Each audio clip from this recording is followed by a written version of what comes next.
Hey guys, welcome to today's episode. So I remember listening to some old Dan Kennedy tapes when I was 24 years old, and he was telling the story of this very wealthy, successful individual.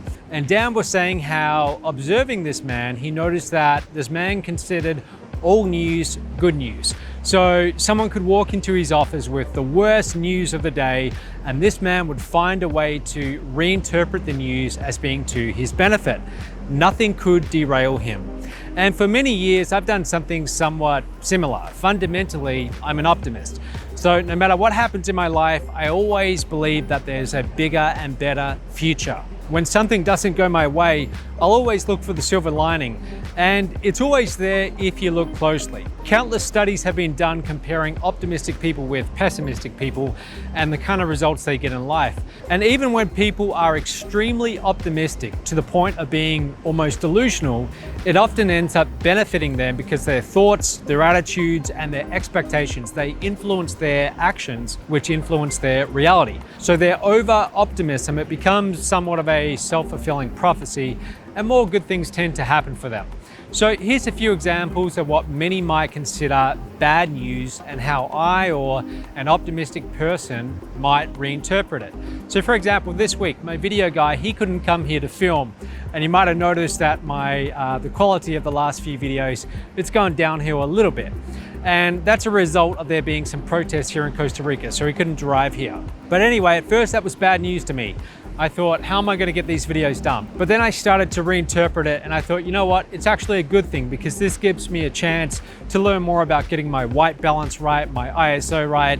And as you can probably see, it's still a work in progress, but I am getting better. So there's always a silver lining. And this is just an opportunity for me to learn those settings so that when I do start traveling again after this whole pandemic situation is over, that's going to be a good thing for me because I'm going to have to film by myself. So here's another example. Let's say you lose your main income source overnight. And at first that's going to be traumatic for anyone. However, the sooner you learn to reinterpret it as part of your education and use that to rebuild, this time with much stronger foundations, the sooner you're going to be able to rebuild, and the better for you. Another example, after many years together, let's say that your partner leaves you, they break up with you and you never saw it coming.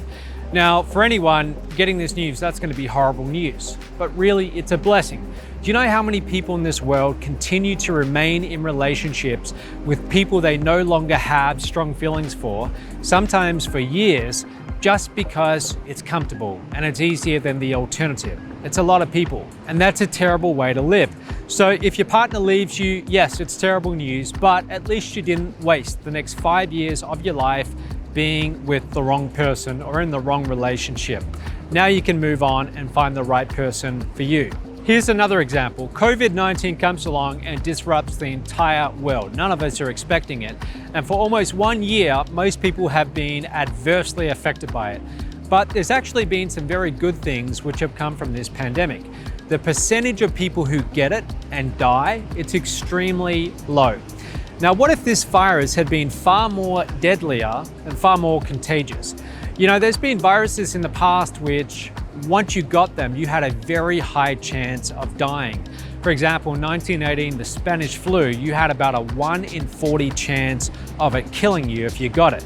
COVID-19 was a wake-up call. And with global travel and how close people now live together in this modern age in all the big cities, there's a very high risk that there's going to be more pandemics, and next time it could be a far more dangerous one. So we actually got a warning here which most people will survive, and we learned a lot of valuable lessons. Now, if you lost your job because of the pandemic, now you've got time and you've got a heads up that you need to learn new skills so that you can do your work online or you can do your work remotely, so that if there ever is another pandemic, which it's quite likely, then you're going to have different options and you're going to be able to provide for your family. Being an optimist is always better than being a pessimist. And it's not about being one of these, delusional, over the top to the point of being annoying, positive people. But it's just about accepting that most of the time when you get bad news, you're not going to be able to change it. And if you dwell on the negativity of it, it's going to do nothing to move you forwards, nothing at all. In fact, it's only going to pull you down. So what you do instead is you reinterpret it in a way that it's actually now to your benefit And funnily enough, things will more often go your way when you have this approach. Now, another way that things are going to start to fall in place for you is when you take small daily actions which move you closer towards your goal. And that's what joining my 10-day challenge is all about. And very soon, often in a matter of days, you're going to start having more good news flow into your life than bad news. Now, it's completely free to join. I'm doing these on a regular basis. I'm doing these 10-day challenges quite often. I'm about to start another one in the next few days. So if you want to do one with me, again, it's completely for free. Go to changeyourlifein10days.com and let's do one together. Okay, that's it for today. Hope you like this, and I'll see you tomorrow.